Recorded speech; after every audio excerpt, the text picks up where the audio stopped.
তিনটা কাজ। এক নম্বর কাজ হচ্ছে পোশাক ইজ্জতের আবরু, লজ্জাস্থান ঢেকে রাখে, ঠিক কিনা? আমাদের লজ্জাস্থান ঢেকে রেখেছে আমাদের পোশাক।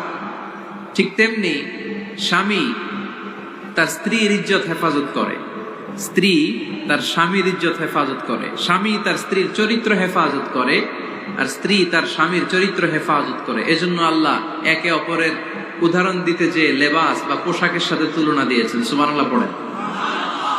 পোশাকের 2 নাম্বার কাজ হচ্ছে সৌন্দর্য। এই যে কত সুন্দর ডিজাইন করা, এমব্রয়ডারি করা পোশাক যখন আমরা পরি সুন্দর লাগে না? তেমনি পুরুষের চোখে নারী সুন্দর, নারীর চোখে পুরুষ সুন্দর, স্বামীর চোখে স্ত্রী সুন্দর, স্ত্রীর চোখে স্বামী সুন্দর। সুবহানাল্লাহ পড়েন। পোশাকের 3 নাম্বার কাজ হচ্ছে কমফোর্ট, আরাম দেয়া, প্রশান্তি দেয়া। শীতকালে এই যে আমরা ব্লেজার পরেছি, জ্যাকেট পরেছি, অনেকে চাদর গায়ে দিয়েছেন, কেউ মাথায় রুমাল দিয়েছেন, কেউ গলায় মাফলার দিয়েছেন, একটা উষ্ণ উষ্ণ আরাম আছে না নাই?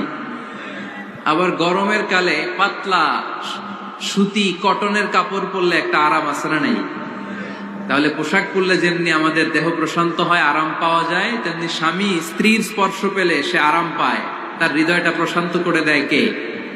আবার স্ত্রী স্বামীর সঙ্গ পেলে তার মধ্যে প্রশান্তি এনে দেয় কে?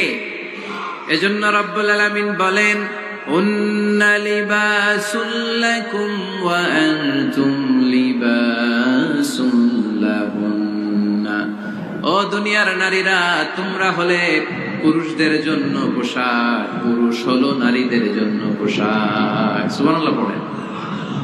পোশাক যেমনি ইজ্জত আবরুর হেফাজত করে, তেমনি স্বামী স্ত্রী একে অপরের ইজ্জত হেফাজত করে। পোশাক যেমনি সৌন্দর্য বাড়ায়, স্বামীর চোখে স্ত্রী সুন্দর, স্ত্রীর চোখে স্বামী সুন্দর। পোশাক যেমনি আরাম দেয়, স্বামী তার স্ত্রীর স্পর্শ পেলে, স্ত্রী তার স্বামীর স্পর্শ পেলে হৃদয়ে প্রশান্তি অনুভব করে, ঠিক কিনা? এজন্য দাম্পত্য জীবন